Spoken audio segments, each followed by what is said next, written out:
You are listening to the second segment of our four-part series, The History and Medicinal Benefits of Tea and Coffee, with Susan Weed at Time Monk Radio. Hello, Susan. Welcome back to Time Monk Radio. Wow, Gemini, here we are again. Yes. Seems like it was just the other day when we were sitting and having a cup of tea and talking about Camellia sinensis.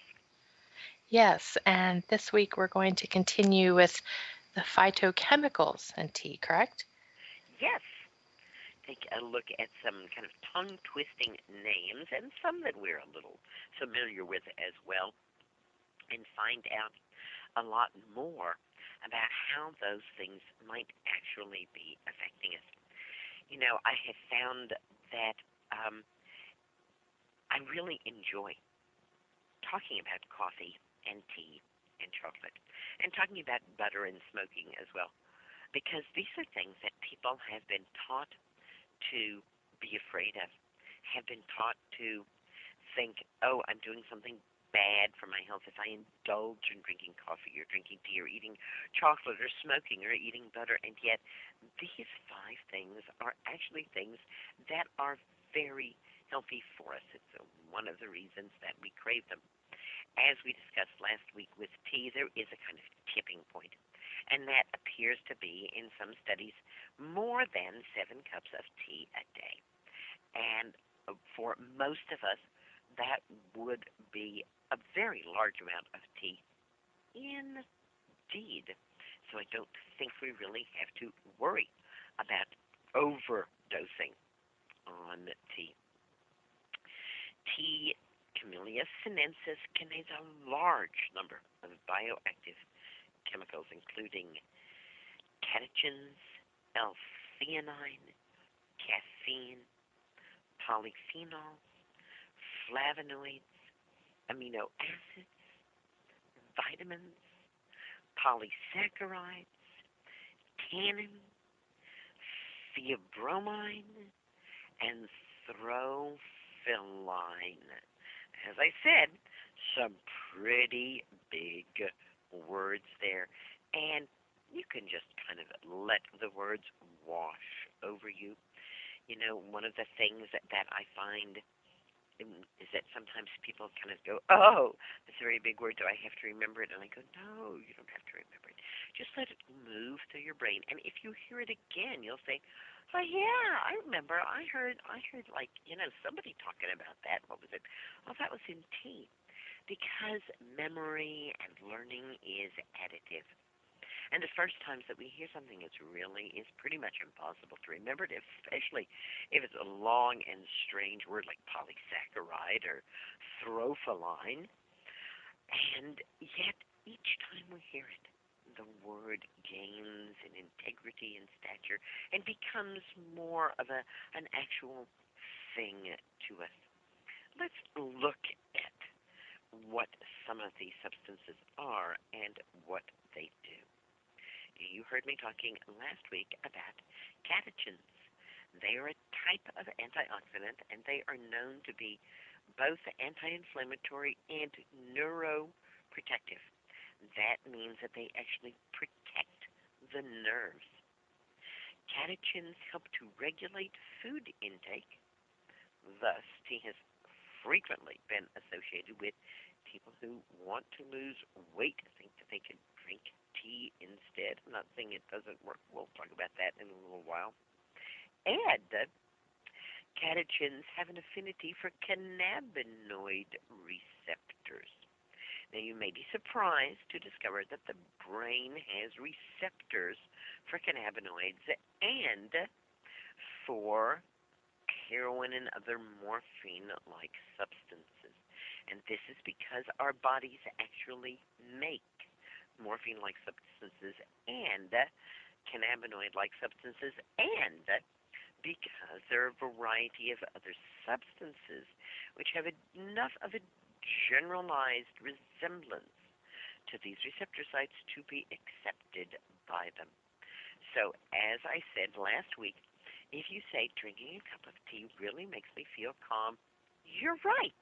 It really and truly does. The catechins in that tea and they can comprise up to 30% of the try weight of the tea. Remember that the caffeine was 3%, so there's a lot more catechins in there than there are caffeine. Actually suppress pain, suppress nausea, and provide a calming effect. Catechins are highest in white tea and green tea, and black tea has fewer because it was prepared, it was blackened by the oxidative process. And as you recall from last week's show, temperature fluctuations, moisture, and light striking the tea after it has been harvested cause a increased breakdown of the catechin antioxidants with, after 6 months of storage, some of those catechins being reduced by half. So for the most effect from the catechins, we want to pick the youngest tea, the smallest leaves, and to get it as fresh as possible, so that rather than buying a lot of tea at once, we buy a little bit of tea at once, or we get our tea in individually wrapped bags. It may seem a bit, to us, but in fact, the tea really likes that as well. Research by the U.S. Department of Agriculture has found that when all is said and done, the levels altogether of antioxidants in green and black tea do not differ very greatly. Green tea has an oxygen radical absorption capacity of 1,253. That's pretty high. And black tea has an oxygen radical absorption capacity of 1,128. So that's less than a 10% difference between the two. Antioxidant content measured by the lag time for oxidation of cholesterol in the blood is improved by cold water steeping of the tea. In other words, it's not just the moisture and the temperature while the tea is being stored. Pouring the boiling water on the tea is also not really good for the antioxidant content. Now, I know that the tea, traditional tea in England, that the water is to be allowed to rest after it comes to a boil. So we boil the water. Remember, I talked last week about how making tea makes the water healthier because we boil the water and we kill pathogens that are in the water. But because of the tea, we don't want to pour that boiling water on the tea, so we bring the water to a boil, and then we let it mellow a little bit, and then we pour the water on our tea. If it boils at 212, we might let it cool to 200. If we really want the highest amount of antioxidants, though, then we will actually put our tea leaves in cold water, steep them that way, and then if you want a cup of hot tea, just heat it up after it has already been steeped. Antioxidants in tea have a huge range of health benefits. The amino acid L-theanine, which is found in the leaves of Camellia sinensis, modulates the psychoactive effects of the caffeine in the tea and contributes to tea's taste. Consumption of this amino acid, L-theanine, is strongly associated with calmness, with being alert, and with being focused, and with the alpha wave mental state, which is the goal of meditative practice.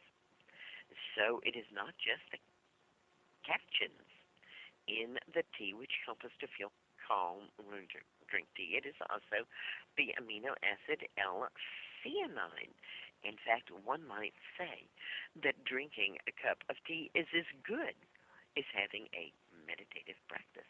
Of course, in Japan, this is taken out to a very sophisticated art with the Japanese tea ceremony in which every little bit of it, all the things I'm talking about, boiling the water, cooling of the water, putting the tea into the water, how long does it sit? All of this is done with a calm, alert, and focused intention to bring up that energy in the tea, because just as the tea so easily absorbs flavors and aromas, tea easily absorbs energy as well. We talked just a little bit about this last week when we were talking about the advertisement for the virgins to pick the tea leaves. And, of course, the true tea connoisseur does not pick tea that has been harvested by machine, but only tea that has been harvested by hand. And we mentioned that the very few possible drawbacks or problems from drinking tea all have to do with the harvesting of leaves that are over-mature, and this is far more likely to happen if the tea is harvested by machine rather than being harvested by hand. Caffeine constitutes about 3% of tea's dry weight, and caffeine has a large variety of actions in the body. Caffeine linked to lower risk of skin cancer. This is from Cancer Research, July 1st, 2012. Could that morning cup of coffee, that afternoon tea, or that chocolate bar reduce your risk of skin cancer? Data from two large observational studies totaling nearly 113,000 men and women showed that those consuming the most caffeine were significantly less likely to develop basal cell carcinoma, a kind of skin cancer. Over more than 20 years of follow-up, 22,786 of the participants did develop basal cell carcinoma. Caffeine intake was estimated based on regular coffee, tea, cola, and chocolate consumption and ranged from 8 milligrams to 584 milligrams a day. What did we say? An 8-ounce cup of tea contains 30 to 90 milligrams of calcium, depending on the kind of tea, and that coffee has more. So let's see, we'll find out specifically in a little while about how much coffee has, but 584 milligrams, that's quite a bit on a daily basis. Participants consuming as much caffeine as found in 3 or more cups of coffee per month were 70% less likely than those drinking the equivalent of less than 1 cup a month to have basal cell carcinoma. Overall, as the caffeine intake rose, the risk of basal cell carcinoma dropped. Coffee accounted for about 3/4 of the caffeine consumed and was specifically associated with the lowest possible risk.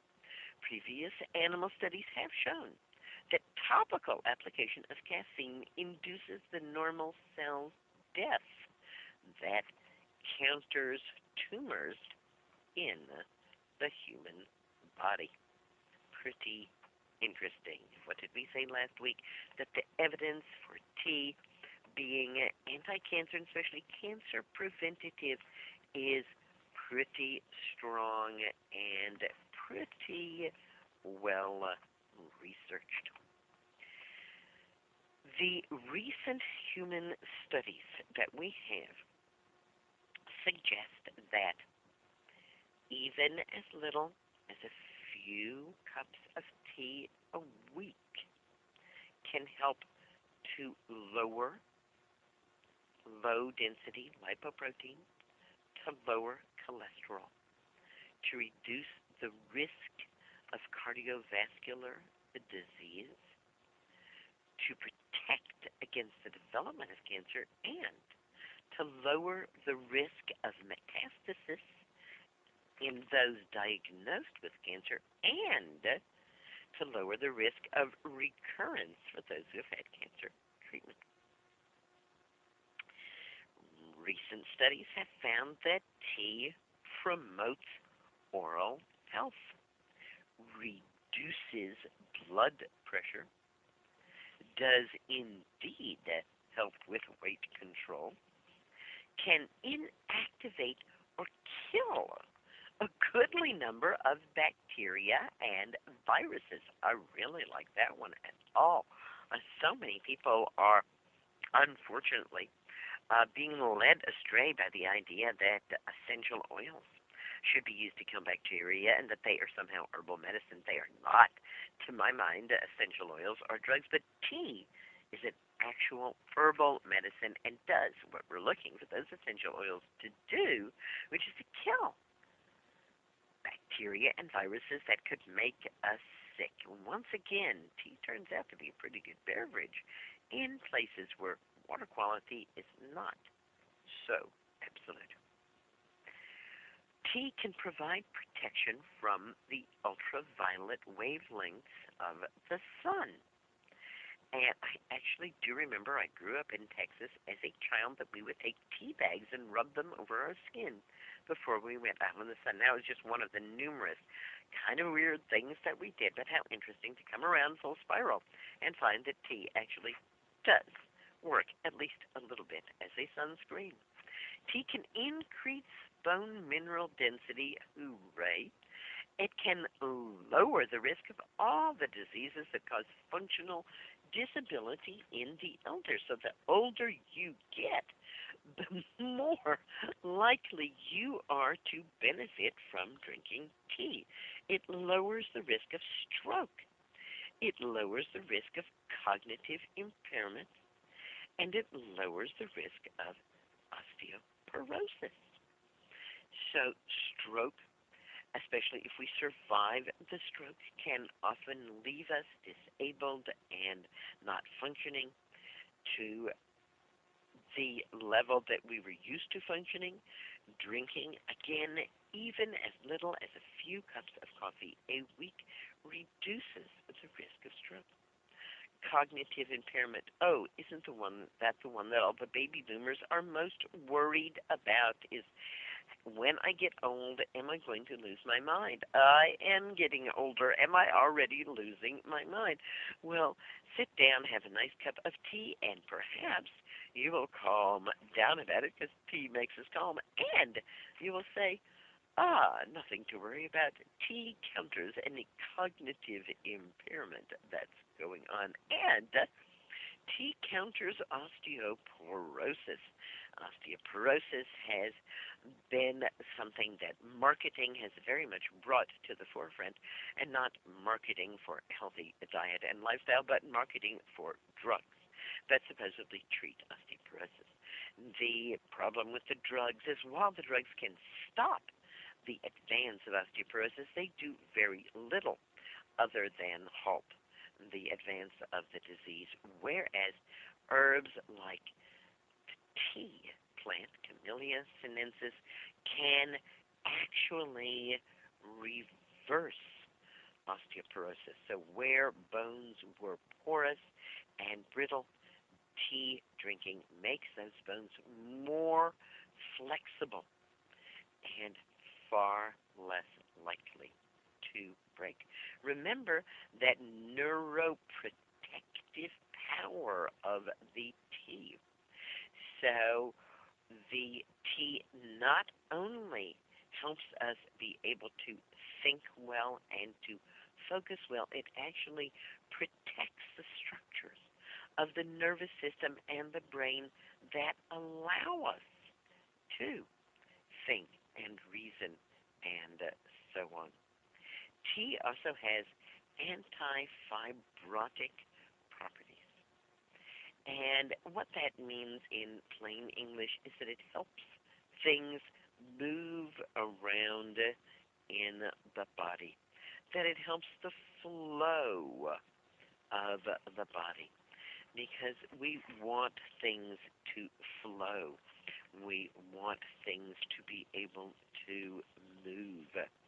And drinking tea can help with things as dissimilar as more mental flexibility as well as more mental focus, to more joint flexibility, to more flexibility in our breathing apparatus.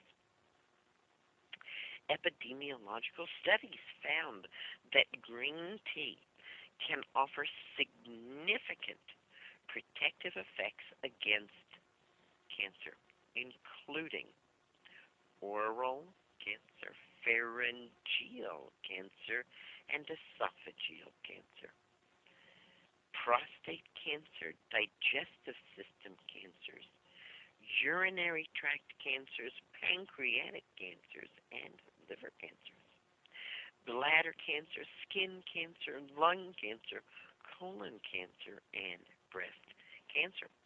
Certainly, there are some kinds of cancer that have been left off of that list. We notice that there's not uterine cancer or ovarian cancer on the list, but this is why people frequently say the more tea you drink within reason, the less cancer overall that you will have. A wide variety of commercially available teas have been found to inactivate or kill viruses, according to Reuters, which is a very well-respected health information services. Several types of both green and black teas were tested on animal tissues infected with herpes simplex, both type 1 and type 2.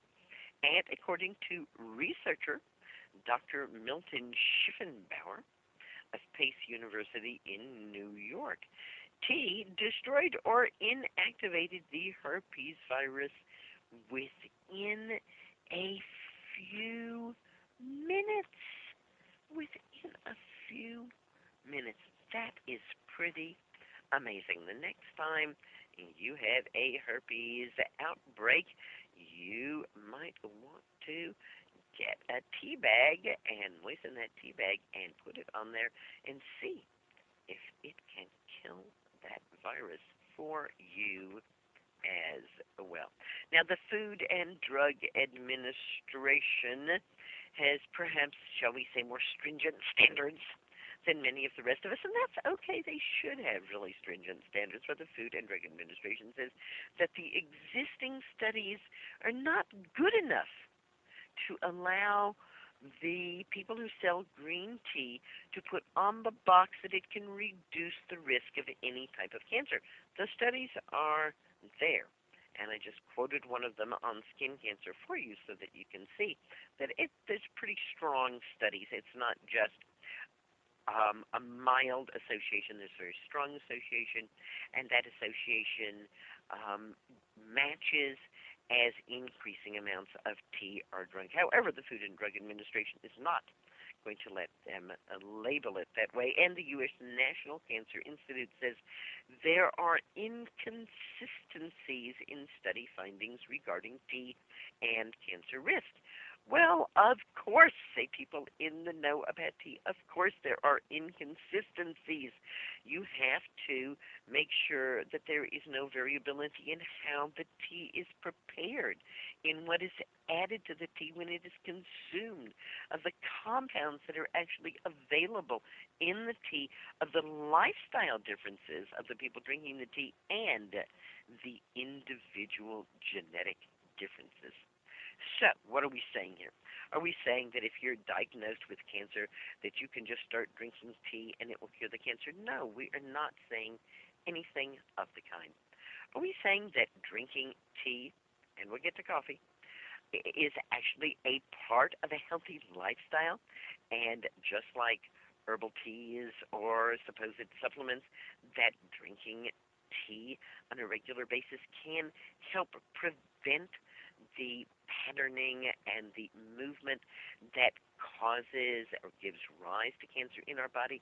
That is exactly what we are talking about. In fact, more than one study has found compounds in green tea that deactivate cancer cells and, in many situations, cause them to destroy themselves. Every cell has a little, like in the spy movies, like a little, suicide ring, and it's called apotheosis.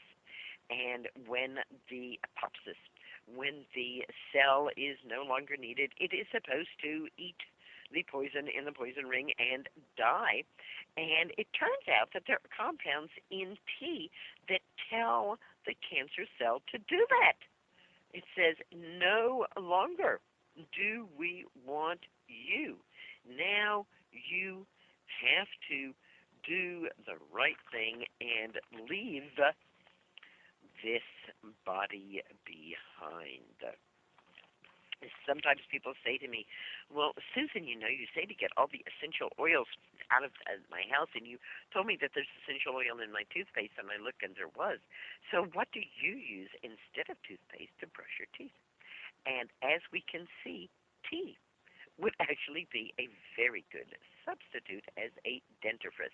Now, it is certainly true that tea can stain, but if we use green tea, then we're not going to have much of that.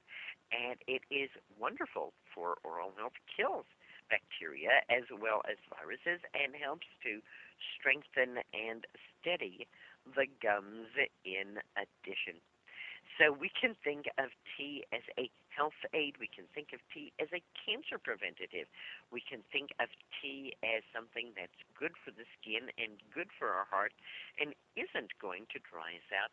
But we can also think of tea as a beauty aid. Did you get the picture? Right, of the woman laying back with tea bags over her eyes, or perhaps she's first put a cucumber slice over each eye and then a tea bag on top of that.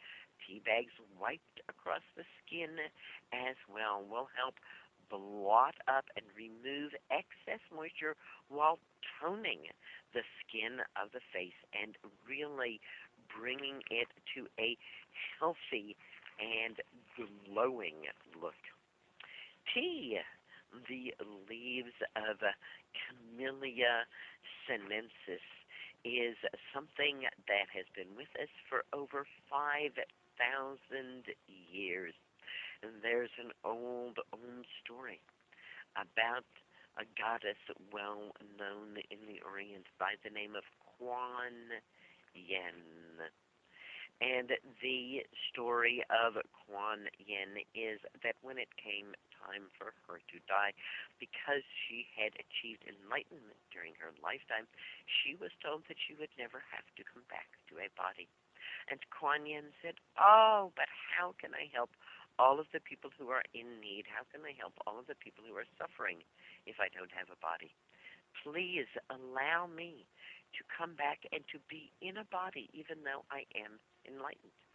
And the name for a being who chooses this is Bodhisattva, one who returns again and again. And so it is said that the goddess Kuan Yin hears the cries of the world, all the 100,000 cries of the world, and that she comes again and again to us that she might help us.